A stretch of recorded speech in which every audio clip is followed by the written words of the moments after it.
दोस्तों जय हिंद जय भारत। मैं मदन लाल आज़ाद, संयोजक संस्थापक all India bike board taxi union. आज दिनांक 1 अगस्त 2021 को आपके समक्ष प्रस्तुत हूँ इस वीडियो संदेश के माध्यम से कुछ ज़रूरी बातें करने के लिए और एक अच्छी बात आप सबको बताने के लिए। दोस्तों, छत्तीसगढ़ सरकार ने 28 जुलाई को, अभी परसों पहले दिन, एक आदेश जारी किया है, शासनादेश जिसको कहेंगे हम, तमाम अपने जिलाधिकारियों को, छत्तीसगढ़ के को, कि वो जितने भी उनके यहाँ ये निवेशक हैं ठगी पीड़ित, उनके लिए थाना स्तर पर हर एक थाने में एक स्पेशल कैंप लगाएंगे।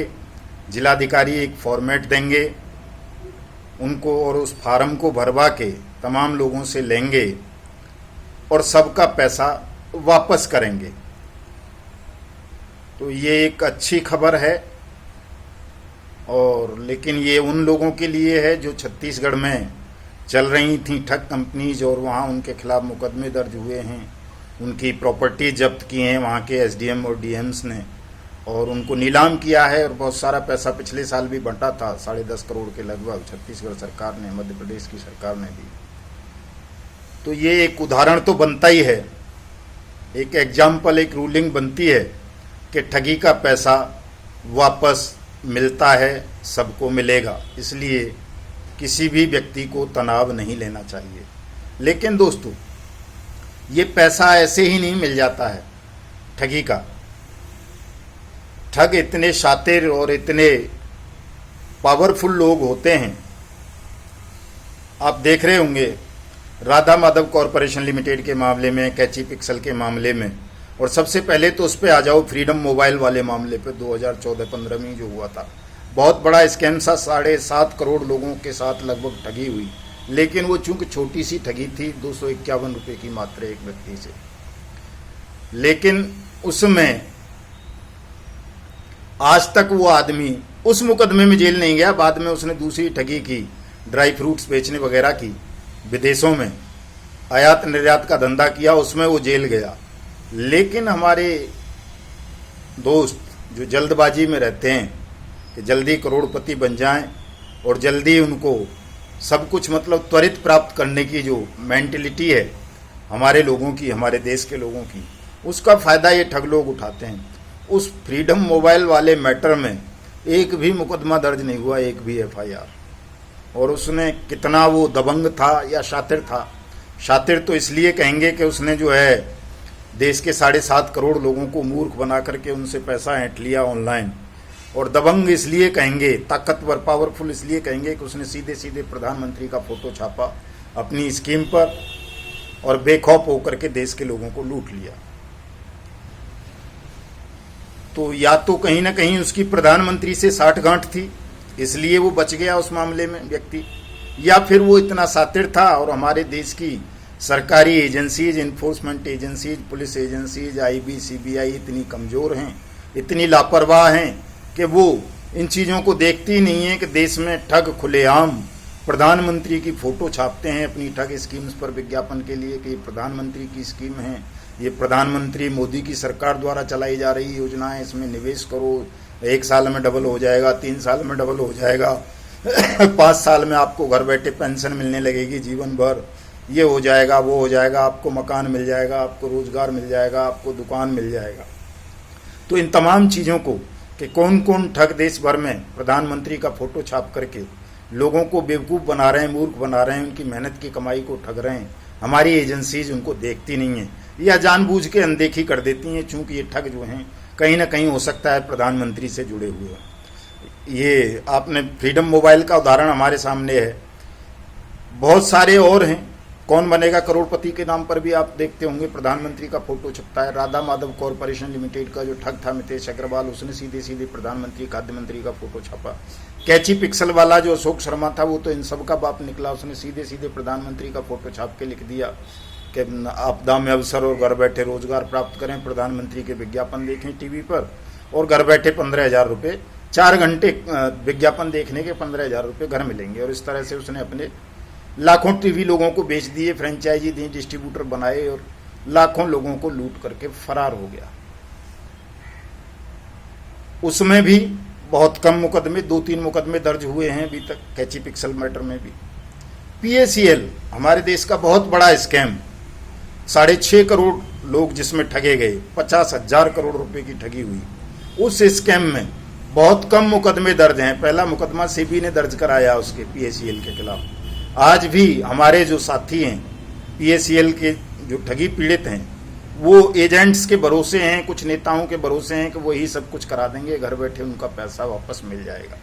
यही स्थिति हमारे बाइक बोट टैक्सी स्कैम में रही। सीधे सीधे नितिन गडकरी केंद्रीय मंत्री का फोटो छाप करके ठगों ने देश के 2 लाख सैनिकों को ठगा। 42,000 करोड़ रुपए की ठगी हुई। टोटल 8 लाख विक्टिम है उसमें। एक केवल साइट के माध्यम से, GIPL की जो साइट थी, गर्वित इनोवेटिव प्रमोटर्स लिमिटेड की, और वो साइट दुर्भाग्य देखिए कि आज तक खुली नहीं है।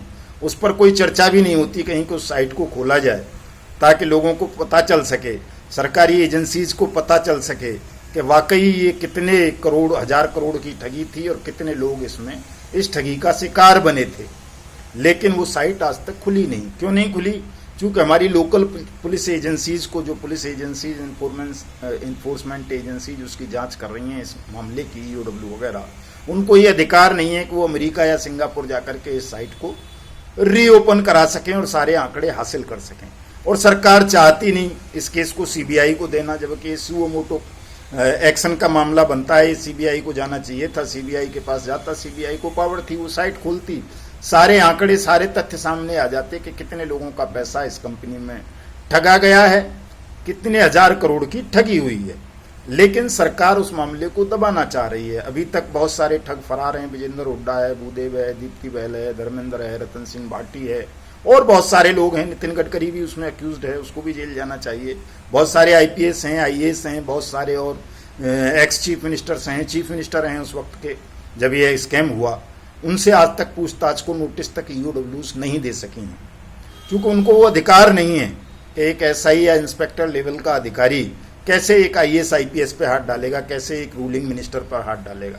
ये मामला CBI को जाना चाहिए था। लेकिन चूंकि सरकार को पता है कि अगर bike boat taxi scam CBI को गया तो इसके साथ साथ हमें और बहुत सारे स्कैम, जैसे हेलो टैक्सी स्कैम हुआ, टॉप राइड हुआ, साइंस सिटी हुआ, राधा माधव हुआ, ब्लू फॉक्स मोशन हुआ, कैची पिक्सल हुआ, आदर्श कोऑपरेटिव का मामला हुआ, ये तमाम स्कैम हमें CBI के हवाले करने पड़ जाएंगे। एक बार रास्ता बन जाएगा। और अगर ऐसा हुआ तो सरकार में बैठे हुए 50% लोग फंस जाएंगे इन स्कैम्स में, उनको जेल की हवा खानी पड़ेगी। चूंकि सरकार में बैठे हुए बेईमान लोगों की वजह से ही ये स्कैम्स हुए, वरना किसी ठग की, किसी अपराधी की इतनी हिम्मत नहीं है कि वो देश में एक शराब का पौआ बगैर सरकार की मिलीभगत के बेच सके अवैध रूप से। सारे ये ठगी स्कैम सरकारी संरक्षण में हुए। इसलिए CBI इंक्वायरी से मोदी सरकार घबरा रही है कि बाइक बोट टैक्सी स्कैम की CBI इंक्वायरी नहीं करानी, और आधे अधूरे चालान उनमें फाइल करवा दिए जा रहे हैं ताकि तकनीकी रूप से सरकार ये कह सके कि अब चालान फाइल हो गए, कोर्ट में चल रहा है मामला, अब CBI को कैसे भेजें। बहुत सारे मामलों में सरकार, पुलिस एजेंसीज ने आधे अधूरे चार्जशीट फाइल कर दी हैं, जबकि नहीं करनी चाहिए थी। जब तक तमाम लोग अरेस्ट ना होते, तमाम ठगों की प्रॉपर्टी देश विदेश में जो भी है वो सीज ना होती। चूंकि चीटिंग के मैटर्स में वैसे भी 7 साल तक इंक्वायरी का प्रोविजन है कि इंक्वायरी तफ्तीश पुलिस कर सकती है उसमें, लेकिन नहीं, चूंकि जल्दी है मामले को खत्म करने की, दबाने की, लोगों का हौसला तोड़ने की, पीड़ितों की, उनका पैसा सरकार को वापस ना करना पड़े, अनियमित जमा योजना पाबंदी कानून 2019 लागू ना करना पड़ जाए, इसलिए सरकार तरह तरह के षड्यंत्र रच रही है और आपकी मेहनत की कमाई को हड़प लेना चाहती है। और वो केवल बाइक बोट टैक्सी स्कैम का मामला नहीं है, तमाम स्कैम्स, चाहे वो हेलो टैक्सी हो, टॉप राइड हो, साइंस सिटी हो, कैची पिक्सल हो, फ्यूचर मेकर हो, राधा माधव हो, ब्लू फॉक्स मोशन हो, NMM हो, एवरग्रीन हो, स्ट्रीट हॉप्स हो, गो बाइक हो, गो राइड हो, गोवे हो, हेलो राइड हो, JBC हो, वाया इंडिया, आपका मशरूम इंडिया, हमारा वाहन, हमारी सवारी, और दुनिया भर के इस तरह की जितनी भी ठग कंपनीज हैं, इनकी सबकी स्ट्रेटजी, जो रणनीति होती है वो एक जैसी होती है। सब बड़े सातिराना ढंग से, सुनियोजित ढंग से ठगी का खेल खेलते हैं, और जब लोगों को लूट लेते हैं फिर लोगों को चुप करने के लिए PDC चेक दे देते हैं, पोस्ट डेटेड चेक। ज़्यादातर ठग कंपनीज, बाइक बोट वाला आप देख रहे हैं, वो कभी कैश नहीं होते। 1 साल तक मामला उन चेक्स के भरोसे लोग बैठे रहते हैं, फिर 1 साल बाद करते हैं, वो बाउंस होते हैं, या जो है तब तक खाते खत्म हो चुके होते हैं, या कोई ना कोई और बात हो चुकी होती है और मामला मिल जाता है। और ठग जो है इस तरह से धीरे धीरे समय को खींचते जाते हैं। और जो विक्टिम हैं, चूंकि विक्टिम के मन में यही रहता है कि जल्दी करोड़पति बनने के लालच में वो अपनी मेहनत की कमाई डुबो बैठे हैं, ऐसे ही उनको लगता है कि यहाँ भी जैसे उन्होंने पैसा ऑनलाइन ट्रांसफ़र कर दिया था GIPL के खातों में, या हेलो टैक्सी के खातों में, या किसी और कंपनी के खातों में, RMCL के में या ब्लू फॉक्स के में, उसी तरह से उनका पैसा ऑनलाइन उनको वापस मिल जाएगा। दोस्तों, ऐसा थोड़ा ही होता है। एक उदाहरण देता हूँ मैं आपको। फरीदाबाद में एक स्कैम हुआ था काफ़ी समय पहले, कि सुबह से शाम तक लाइन लगी रहती थी कैश जमा करने वालों की। ये था कि भाई अगले दिन जो है आपको डबल पैसा मिल जाएगा उसी का। कैश जमा कर लेते थे 10 लाख लोगों का वो, और वापसी होती थी 10-15 की बस। 4-5 हफ्ते भर में कई हजार करोड़ रुपए लूट के उछलते बने, कहीं कुछ नहीं। तो दोस्तों, ये जो जल्दबाजी की प्रवृत्ति है आप लोगों की, और मुफ्तखोरी की, खासतौर से मैं तो इसको मुफ्तखोरी कहूँगा, चूँकि आप लोग इतने मतलब आलसी हो गए हैं। ज़्यादातर लोग, तमाम लोगों की बात नहीं कर रहा मैं, 1% लोग ऐसे हैं जो पैसे भी खर्च कर रहे हैं केस लड़ने के लिए, अपनी धन वापसी के लिए, अपना समय भी दे रहे हैं, सोशल मीडिया पर भी एक्टिव रहते हैं, सड़कों पर भी, आंदोलन में भी सहयोग करते हैं, तमाम तरह की लड़ाइयाँ लड़ते हैं। लेकिन बहुत सारे लोग तो ऐसे हैं जो अपनी FIR तक लॉन्च नहीं कराते, अपनी कहीं शिकायत तक दर्ज नहीं कराते। जैसे ये मैंने उदाहरण दिया, PACL का मामला है, आपका फ्रीडम मोबाइल वाला मामला था। PACL के मामले में भी बहुत कम लोगों ने FIR दर्ज कराई, जबकि वो देश का सबसे बड़ा मामला था। तो लोग चाहते हैं कि उनको घर बैठे और पैसा भी खर्च ना करना पड़े, मुफ्त में उनका पैसा वापस आ जाए। ऐसा कहीं हुआ है? कोई भी यूनियन, कोई एडवोकेट्स, कोई संगठन अगर आपकी लड़ाई लड़ेगा तो उसको मुफ्त में कैसे लड़ेगा? मुफ्त में तो नहीं लड़ाई जा सकती। ये इतनी बड़ी, इतने शातिर, खतरनाक, दबंग और प्रभावशाली ठगों के साथ कोई लड़ाई, कोई भी व्यक्ति या कोई संगठन या कोई यूनियन मुफ्त में लड़ने का दावा करती है तो मैं समझता हूं वो ठग हैं, वो ठगों के दलाल हैं, और वो आपको गुमराह करते हैं ताकि आपका समय और खिंच जाए और 3 साल कंप्लीट हो जाएं और ठग बेल ले लें, आराम से खुले घूमें, फिर दूसरी कंपनी खोल लें कोई, उसमें फिर फंसा लें आपको, और फिर आपके साथ ठगी हो। तो दोस्तों, ये जो मुफ्त का जो लालच देते हैं लोग आपको, आपकी जो ये मुफ्तखोरी की आदत है कि मुफ्त में ये सब कुछ हो जाएगा, मुफ्त में कुछ नहीं होगा। चूंकि पैसा तमाम ठग कंपनीज का सरकार ने वापस करना है।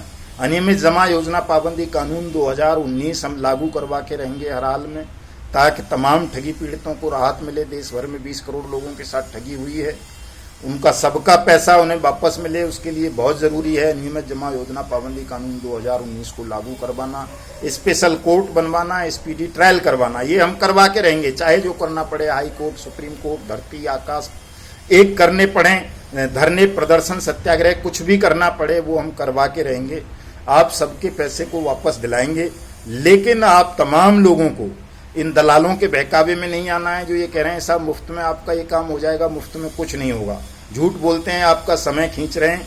आप भी इस आदत का परित्याग कीजिए। कोई यूनियन, कोई संगठन जो भी लड़ रही है, चाहे वो PACL वाले लड़ रहे हैं, चाहे bike board, all India bike board taxi union लड़ रही है, या कोई और संगठन लड़ रहा है इस तरह के केसेस को, तो उनकी जो भी संवैधानिक फीस है जो उनके बायलॉज में लिखी हुई है वो उनको अवश्य दीजिए ताकि वो इस लड़ाई को विधिक ढंग से, सुचारू ढंग से लड़ सकें।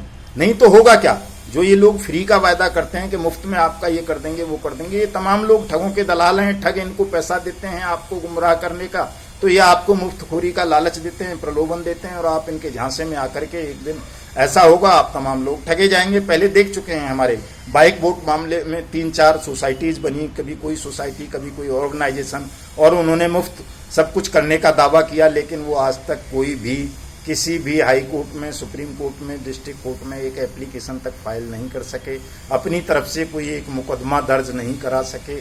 कभी वो सेबी नहीं गए, कभी वो ED नहीं गए, कभी वो CBI हेडक्वार्टर नहीं गए, कभी वो प्रधानमंत्री कार्यालय नहीं गए, कहीं नहीं गए। केवल वो आपको झांसा देने के लिए संजय भाटी, करणपाल और VN तिवारी जैसे लोग उनको पैदा करते हैं, और वो आपको झांसा देते रहते हैं, आप उनके झांसे में आ जाते हैं।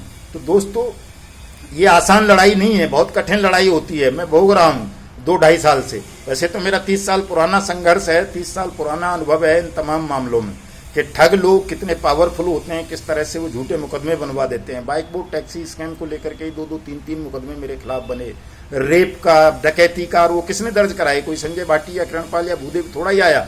यही हमारे ही बीच के लोग जो अपने आप को इन्वेस्टर कहते हैं, या कभी कोई सोसाइटी का नेता बन जाता है, कभी किसी ऑर्गेनाइजेशन का नेता बन जाता है, यही लोग फेक लेडीजों को लेकर के आए, उनसे मुकदमे बनवाए। यही लोग फर्जी लोगों को लेकर के आए, उनसे डकैती के मुकदमे दर्ज करवाए। लेकिन इन तमाम चीज़ों को झेला, चूंकि हमें अनुभव था, मालूम था कि फर्जी मुकदमों में कुछ नहीं होता है, ठगों से लड़ेंगे तो ठग ऐसा हमारे साथ करवा सकते हैं। उनकी शासन प्रशासन में पहुंच होती है, सरकार में बैठे हुए होते हैं उनके लोग, और उनके पास पैसा होता है, उनके पास दलाल होते हैं, हर तरह के लोग होते हैं, वो ऐसा सब कुछ कर सकते हैं। तो इसलिए हम उनसे लड़ सके। हमें चीज़ें पता थी, मालूम था कहाँ कैसे कब क्या करना है, कब सुप्रीम कोर्ट जाना है, कब हाई कोर्ट जाना है, कब ईडी जाना है, कब सीबी जाना है, कब सीबीआई जाना है, कब ट्विटर अभियान चलाना है, कब फेसबुक अभियान चलाना है। ये सरकार ठगों से मिली हुई है, बहुत शैतान सरकार है। पता थी कि बाइक बोट टहलो टैक्सी स्कैम में तमाम फौजी लोग हैं और ट्विटर पर सक्रिय हो गए हैं। जब पिछले साल हमने ट्विटर अभियान चलाया अगस्त और जुलाई के महीने में, तो उसके तुरंत बाद ट्विटर को और फेसबुक को बैन कर दिया आर्मी ने। उन्हें पता चल गया कि अगर ये चलते रहे तो ये सैनिक जो हैं अपनी मांग को इतना वायरल कर देंगे कि इनका पैसा तुरंत वापस करना पड़ेगा। अब हम दोबारा से चला रहे हैं दोस्तों, हर संडे को चलाते हैं, रोज चलाना चाहिए तमाम साथियों को, चाहे आप PACL के हों, बाइक बोट के हों, हेलो टैक्सी के हों, राधा माधव के हों, किसी के भी हों। आप तमाम लोग ट्विटर हैंडल बनाइए, अपने ट्विटर पे ID बनाइए, फेसबुक पे बनाइए। इस मामले को सोशल मीडिया पर रोजाना नियमित रूप से उठाइए। लाखों ट्वीट्स होने चाहिए, लाखों पोस्ट शेयर होनी चाहिए रोज, फेसबुक पे, व्हाट्सएप पे, इंस्टाग्राम पे, टेलीग्राम पे। तो ये सरकार आपके कदमों में आएगी। और 9 अगस्त 2021 को सुबह 11 बजे जो हमने जंतर मंतर पार्लियामेंट पर सत्याग्रह रखा है अनियमित जमा योजना पाबंदी कानून 2019 को लागू करवाने के लिए, उसको हम जोरदार ढंग से कर पाएंगे। इस कानून को लागू करवाएंगे और 180 कार्य दिवस के अंदर अंदर आप तमाम लोगों का, चाहे आप जिस भी ठग कंपनी की ठग स्कीम का शिकार हुए हैं, आपका पैसा वापस दिलवाएंगे। तो साथियों, मैं पुनः आप तमाम साथियों से अनुरोध करूंगा कि इस मुफ्तखोरी की आदत को छोड़ दें, आलस्य को त्याग दें, अपने दिमाग के भ्रम को त्याग दें, ध्यान को केंद्रित करें और इस लड़ाई को एकजुट होकर, सामूहिक होकर ठीक ढंग से लड़ लें, ताकि तमाम लोगों को राहत मिल सके, न्याय मिल सके। जय हिंद, जय भारत।